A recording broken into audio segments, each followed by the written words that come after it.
இன்றைக்கு எவனவனோ அரசியலுக்கு வருகிறவனெல்லாம் திமுக என்னுடைய எதிரி என்று சொல்லுகிறார். எனக்கு சிரிப்பு வருகிறது. திமுகவை முறைத்து பார்ப்பதற்கு கூட சக்தி இல்லாதவனெல்லாம் திமுக எனக்கு எதிரி என்று சொல்லிக் கொண்டிருக்கிறார். எனக்கு நடிகர்களிலேயே நடிகர் மம்முட்டியைத்தான் அதிகம் பிடிக்கும். கேரள நடிகர் மம்முட்டியைத்தான் எனக்கு அதிகம் பிடிக்கும். ஏனென்றால் அவர் ஒரு பேட்டி கொடுத்தார். அந்த பேட்டி ஒரு 20 ஆண்டுகளுக்கு முன்னால் எடுக்கப்பட்ட பேட்டி. அதிலே பத்திரிகையாளர் கேள்வி கேட்டார்கள், அரசியலுக்கு வருகிற எண்ணம் உங்களுக்கு இருக்கிறதா என்று மம்முட்டியிடம் கேட்டார்கள். அதற்கு மம்முட்டி சொன்னார், தங்கள் மாநிலத்தின் முதலமைச்சரை சினிமா கொட்டகைகளில் தேடுகிற பழக்கம் கேரள நாட்டு மக்களுக்கு இல்லை என்று ஒரு அருமையான பதிலை சொன்னார்.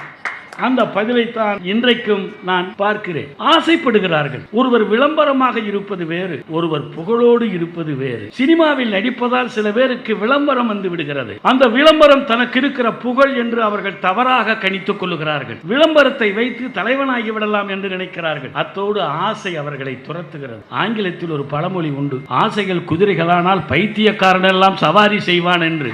அந்த சவாரிக்கு இன்றைக்கு பல பேர் வந்திருக்கிறார்கள். நான் புதிதாக வந்திருக்கிற அரசியல் விரும்பி தம்பிக்கு ஒன்றை சொல்ல விரும்புகிறேன். சினிமாவில் நன்றாக இருக்கிறீர்கள், நிறைய சம்பளம் வாங்குகிறீர்கள், நிறைய வளமான வாழ்க்கையில் இருக்கிறீர்கள். அரசனை நம்பி புருஷனை கைவிட்டு விடாதீர்கள். இரண்டிலும் தோற்பீர்கள். அரசியலுக்கு வந்தால் அரசியலிலும் தோற்பீர்கள், சினிமாவிலும் தோற்பீர்கள். திமுகவை எதிர்க்கிற சக்தி இந்த நாட்டில் எவனுக்கும் கிடையாது, எந்த ஒரு கட்சிக்கும் கிடையாது. திமுகவை எதிர்த்தவனுடைய கல்லறைகள் எல்லாம் கரையான் அரித்து விட்டது. பல ஆண்டுகளுக்கு முன்னதாகவே எத்தனை விஷயங்களில் கழகம் தன்னை காப்பாற்றிக் கொண்டு வந்திருக்கிறது. நான் கடைசியாக சொல்ல விரும்புகிறேன், குருவி முட்டி குன்று சாயாது, கொசு கடித்து யானை விழாது. நீ எல்லாம் எதிர்த்து எங்களை ஒன்றும் செய்ய முடியாது.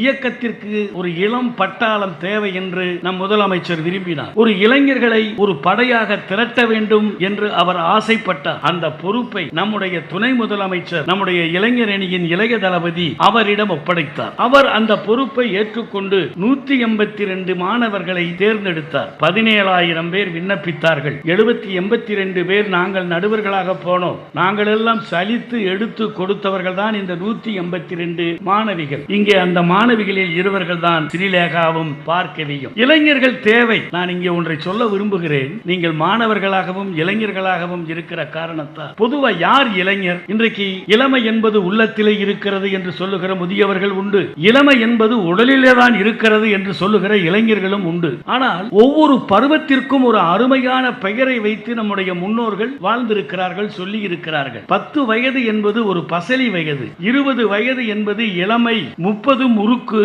40 நழுவல், 50 அசதி, 60 ஆட்டம், 70 இளப்பம், 80 ஏற்றம். 10 வயது என்பது ஒரு பசலி வயது, அதாவது கன்றுக்குட்டியை போல நினைத்த பக்கமெல்லாம் ஓடுகிற ஒரு வயது 10 வயது. 20 வயது என்பது இளமை, உதட்டிலே மீசை முளைப்பதற்கு முன்னதாக உள்ளத்திலே காதல் முளைக்கிற வயது 20 வயது. 30 வயது என்பது முறுக்கான வயது, திரைக்கடலோடியும் திரவியம் தேடுகிற வயது. 40 வயது என்பது 10 இருக்கிற பசலியும், 20 இருக்கிற இளமையும், 30 இருக்கிற முறுக்கும், 40 நழுவ ஆரம்பிக்கிறது. 40 நழுவ ஆரம்பிக்கிறது. 50 அசதி. 50 வயது ஆகிற பொழுது இந்த நாற்காலிக்கு பதிலாக ஒரு ஈசி சேர் இருந்தால் வசதியாக இருக்குமே என்ற நினைப்பு வருகிற வயது. 60 ஆட்டம். 60 வயதில் யாரும் குத்தாட்டம் எல்லாம் போட முடியாது. தான் விரும்பாமலேயே தலை ஆடும். எழுதும் போது கையப்பம் இடும் பொழுது நாம் விரும்பாமலேயே கை ஆடும். நரம்பு தளர்ச்சி ஆரம்பமாகிவிடும். அதனால் அதற்கு ஆட்டம். 60 ஆட்டம். 70 இழப்பம். 10 இருந்த பசலி,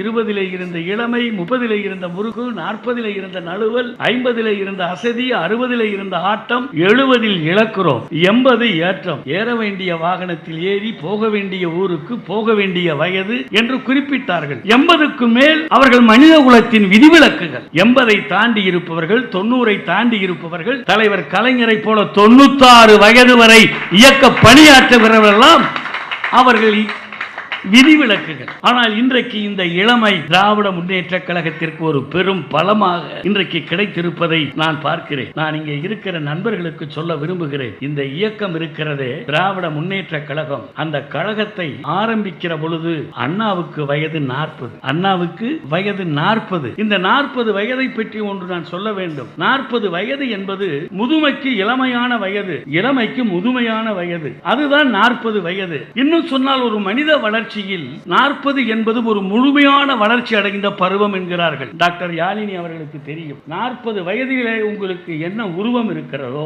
என்ன பெர்சனாலிட்டியோடு நீங்கள் இருக்கிறீர்கள், அதுதான் உங்களுடைய உண்மையான பெர்சனாலிட்டி. ஏனென்றால் மனிதனுடைய உடம்பு 40 வயது வரை வளர்ந்து கொண்டு இருக்கிறது. 40 தொட்டு தாண்டுகிற பொழுது உடம்பு தேய ஆரம்பிக்கிறது, வயது ஆக ஆரம்பிக்கிறது. ஆக முழுமையான பருவம் நிரம்பிய வயது 40. முகமது நபி ஸல்லல்லாஹு அலைஹி வஸல்லம் அவர்களுக்கு நபித்துவம் கிடைத்தது கூட 40 வயதிலே தான். 40 வயது என்பது ஒரு பக்குவமான அருமையான வயது. அந்த வயதிலே தான் பேரறிஞர் அண்ணா அவர்கள் திராவிட முன்னேற்ற கழகத்தை தோற்றுவித்தார்கள். அவருக்கு வயது வந்து அப்பொழுது வெறும் 40. அன்றைக்கு அவரோடு இயக்கத்தின் தளபதிகளாக இருந்த நாவலர் நெடுஞ்செழியன், நம்முடைய தலைவர் கலைஞர், பேராசிரியர் ஆசை தம்பி, இவர்கள் எல்லாம் மாணவர்கள்.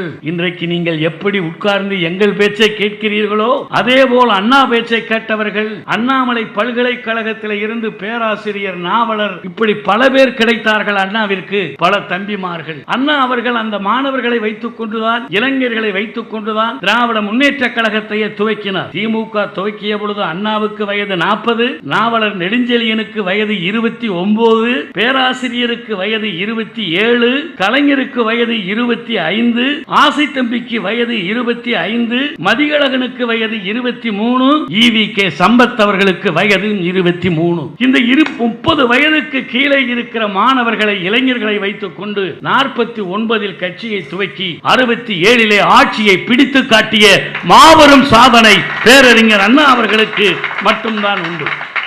இன்றைக்கு இந்த இளைஞர்களை நாங்கள் பயிற்சிவிக்கிறோம், பயிற்சி கொடுக்கிறோம், தேர்வு செய்திருக்கிறோம். நான் கேட்க விரும்புகிறேன், இந்தியாவிலே இருக்கிற எந்த ஒரு அரசியல் கட்சியாவது இந்த வேலையை செய்திருக்கிறதா அல்லது செய்ய முடியாது. அவ்வளவு திறமை இல்லை. மாணவர்களை அடையாளம் கண்டு பொறுக்கி பொறுக்கி எடுத்திருக்கிறோம். 182 பேர் வரும் காலங்களில் திராவிட முன்னேற்ற கழகத்தின் மேடைகளில் முழங்க போகிறார்கள். நான் ஒன்றை சொல்லுகிறேன் நண்பர்களே, நாங்கள் எல்லாம் மாணவனாக இருக்கும் பொழுது பேசி வளர்ந்தவர்கள் தான். நான் பள்ளிக்கூடத்தில் 7ஆம் வகுப்பு படிக்கும் போதே பேச்சு போட்டியில் வெற்றி பெற்றவன் தான். கல்லூரி வரை படிக்கிற வரை இலக்கிய பேச்சு போட்டிகளில் இருந்தவன் தான். எவனுக்கும் கிடைக்காத ஒரு வாய்ப்பு எனக்கு கிடைத்தது. என்னுடைய 18 வயதில் கல்லூரி மாணவனாக இருந்த பொழுது நான் பேசிய முதல் அரசியல் மேடை தலைவர் கலைஞர் மேடை. அப்பொழுதெல்லாம் எம்ஜிஆர் புதிய கட்சி ஆரம்பிக்கவில்லை. அவர் திமுகவின் பொருளாளர். நாங்கள் திமுகவின் மாணவர் அமைப்பில் இருந்தோம். திமுக மாணவர் அமைப்பு என்பது இன்றைக்கு இருக்கிற இளைஞரணியை போல அன்றைக்கு வலிமையான ஒரு அமைப்பாக அன்றைக்கு இருந்தது. இங்கே நம்ம சேகர் பாபு அவர்கள் குறிப்பிட்டார்களே, முன்னாள் சபாநாயகர் காளிமுத்து, அவர் அன்றைக்கு திமுக மாணவர் தலைவர், திமுகவின் சிவகாசி சட்டமன்ற உறுப்பினர். அவருக்கு திருமணம். அந்த நேரத்தில் கலைஞருக்கு டாக்டர் பட்டத்தை அண்ணாமலை பல்கலைக்கழகம் வழங்கியது. அதை காங்கிரஸ் மாணவர்கள் எதிர்த்தார்கள். போலீஸ் தடியடியில் உதயகுமார் என்கிற ஒரு மாணவன் இறந்தான். அது பெரிய அரசியல் பரபரப்பை உண்டாக்கியது. அன்றைக்கு இருந்த காங்கிரஸ்காரர்கள் பிரச்சாரம் செய்தார்கள், மாணவர்களிடம் கலைஞருக்கு செல்வாக்கு இல்லாமல் போய்விட்டது, மாணவர்கள் ஆதரவை அவர் இழந்து விட்டார் என்று அன்றைக்கு பேசினார்கள். அன்றைக்கு மதுரை மாவட்ட திமுக மாணவர் அணியின் சார்பில் கலைஞருக்கு டாக்டர் பட்டம் வாங்கியதற்கு பாராட்டு விழா நடத்த வேண்டும் என்று நாங்கள் முடிவு செய்தோம். தேதி வாங்குகிற பொறுப்பை காளிமுத்துவிடம் ஒப்படைத்தோம். அவர் சிவகாசி எம்எல்ஏ ஆன பொழுது அவர் திருமணமாகவில்லை. எம்எல்ஏ ஆன பிறகுதான் அவருக்கு திருமணம். அவருடைய திருமணத்திற்கு தேதி வாங்கினார் காளிமுத்து கலைஞரிடம். தலைவர் கலைஞர் வருகிற பொழுது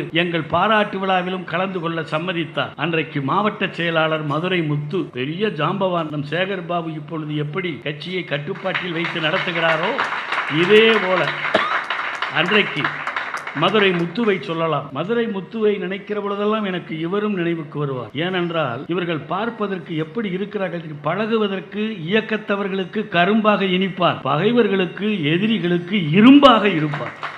இதே போல்தான் மதுரை முத்து. அன்றைக்கு அவர் எங்களை அழைத்தார். நிறைய நிகழ்ச்சி இருக்கிறது முதலமைச்சருக்கு. மாணவர்கள் எல்லாரும் பேச வாய்ப்பில்லை, யாராவது 2 பேர் தான் பேச வேண்டும் என்று அவர் சொன்னார். தலைமை என்றோ, நானே தலைமை தாங்கிக் கொள்ளுகிறேன் என்றார். 2 பேர் யார் என்று முடிவெடுத்த பொழுது 1ஆம் ஆண்டு படித்துக் கொண்டிருந்த 18 வயதான என்னை தேர்வு செய்தார்கள். நான் எந்த தலைவரை தினத்தந்தி பத்திரிகையில் படம் பார்த்து மகிழ்ந்தேனோ, பூம்புகார் திரைப்படத்தில் தோன்றி வசனம் பேசுவதை எந்த படத்தில் 9 முறை ஓடோடி பார்த்தேனோ, அந்த தலைவன் கலைஞரை பக்கத்தில் நின்று அவர் முன்னால் பேசுகிற வாய்ப்பை பெற்றேன். அந்த மேடையில் பேசிய பிறகு இன்றைக்கு இவர்களிடம் தேதி வாங்கி மாவட்ட செயலாளர் கூட்டம் நடத்துகிறாரே, இதே நிலைக்கு நான் ஆளானேன். கல்லூரியில் நான் படிக்கிற காலத்திலேயே அதிகமான மணி ஆர்டர் எனக்குத்தான் வரும். ஏனென்றால் கூட்டத்திற்கு அதிகமான தபால் என்னிடம்தான் வரும். அது ஒரு அற்புதமான வயது. இந்த வயதெல்லாம் உங்களுக்கு கிடைக்காது. அன்றைக்கு நாங்கள் சுயம்பாக வளர்ந்தோம். இன்றைக்கு உங்களை வளர்ப்பதற்கு திராவிட முன்னேற்ற கழகம் இருக்கிறது. நம்முடைய முதலமைச்சர் முத்துவேல் கருணாநிதி ஸ்டாலின் இருக்கிறார். நம்முடைய உதயநிதி இருக்கிறார். நாங்கள் இருக்கும்போது நீங்கள் எளிதாக வளரலாம். நாங்கள் தரையில் இருந்து எழுந்தோம். நீங்கள் எங்கள் தோளிலே இருந்து எழுந்துகிறீர்கள். எங்களை விட அதிகமாக உயரம் நீங்கள் தான் வர வேண்டும். இன்னும் சொன்னால் இந்த இயக்கம் உங்களை நம்பி இருக்கிறது. எங்கள் கனவுகள் உங்களை நம்பி இருக்கிறது. எங்களுடைய கட்டமைப்பின் எதிர்காலம் உங்களை நம்பி இருக்கிறது. அதற்குத்தான் இந்த பயிற்சியை திராவிட முன்னேற்ற கழகம் வழங்குகிறது. நான் ஒன்றை சொல்லுகிறேன். இன்றைக்கு எவனவனோ அரசியலுக்கு வருகிறவன் எல்லாம் திமுக என்னுடைய எதிரி என்று சொல்லுகிறார். எனக்கு சிரிப்பு வருகிறது. திமுகவை முறைத்து பார்ப்பதற்கு கூட சக்தி இல்லாதவன் எல்லாம் திமுக எனக்கு எதிரி என்று சொல்லிக் கொண்டிருக்கிறார். எனக்கு நடிகர்களிலேயே நடிகர் மம்மூட்டியைத்தான் அதிகம் பிடிக்கும். கேரள நடிகர் மம்மூட்டியைத்தான் எனக்கு அதிகம் பிடிக்கும். ஏனென்றால் அவர் ஒரு பேட்டி கொடுத்தார். அந்த பேட்டி ஒரு 20 ஆண்டுகளுக்கு முன்னால் எடுக்கப்பட்ட பேட்டி. அதிலே பத்திரிகையாளர் கேள்வி கேட்டார்கள், அரசியலுக்கு வருகிற எண்ணம் உங்களுக்கு இருக்கிறதா என்று மம்மூட்டியிடம் கேட்டார்கள். அதற்கு மம்மூட்டி சொன்னார், தங்கள் மாநிலத்தின் முதலமைச்சரை சினிமா கொட்டகைகளில் தேடுகிற பழக்கம் கேரள நாட்டு மக்களுக்கு இல்லை என்று ஒரு அருமையான பதிலை சொன்னார். அந்த பதிலைத்தான் இன்றைக்கும் நான் பார்க்கிறேன். ஆசைப்படுகிறார்கள். ஒருவர் விளம்பரமாக இருப்பது வேறு, ஒருவர் புகழோடு இருப்பது வேறு. சினிமாவில் நடிப்பதால் சில பேருக்கு விளம்பரம் வந்து விடுகிறது. அந்த விளம்பரம் தனக்கு இருக்கிற புகழ் என்று அவர்கள் தவறாக கணித்துக் கொள்ளுகிறார்கள். விளம்பரத்தை வைத்து தலைவனாகி விடலாம் என்று நினைக்கிறார்கள். அத்தோடு ஆசை அவர்களை துரத்துகிறது. ஆங்கிலத்தில் ஒரு பழமொழி உண்டு, ஆசைகள் குதிரைகளானால் பைத்தியக்காரன் எல்லாம் சவாரி செய்வான் என்று. அந்த சவாரிக்கு இன்றைக்கு பல பேர் வந்திருக்கிறார்கள். நான் புதிதாக வந்திருக்கிற அரசியல் விரும்பி தம்பிக்கு ஒன்றை சொல்ல விரும்புகிறேன். சினிமாவில் நன்றாக இருக்கிறீர்கள், நிறைய சம்பளம் வாங்குகிறீர்கள், நிறைய வளமான வாழ்க்கையில் இருக்கிறீர்கள். அரசனை நம்பி புருஷனை கைவிட்டு விடாதீர்கள். இரண்டிலும் தோற்பீர்கள். அரசியலுக்கு வந்தால் அரசியலிலும் தோற்பீர்கள், சினிமாவிலும் தோற்பீர்கள். திமுகவை எதிர்க்கிற சக்தி இந்த நாட்டில் எவனுக்கும் கிடையாது, எந்த ஒரு கட்சிக்கும் கிடையாது. திமுகவை எதிர்த்தவனுடைய கல்லறைகள் எல்லாம் கரையான் அரித்து விட்டது. பல ஆண்டுகளுக்கு முன்னதாகவே எத்தனை விஷயங்களில் கழகம் தன்னை காப்பாற்றிக் கொண்டு வந்திருக்கிறது. நான் கடைசியாக சொல்ல விரும்புகிறேன், குருவி முட்டி குன்று சாயாது, கொசு கடித்து யானை விழாது. நீ எல்லாம் எதிர்த்து எங்களை ஒன்றும் செய்ய முடியாது. வணக்கம்.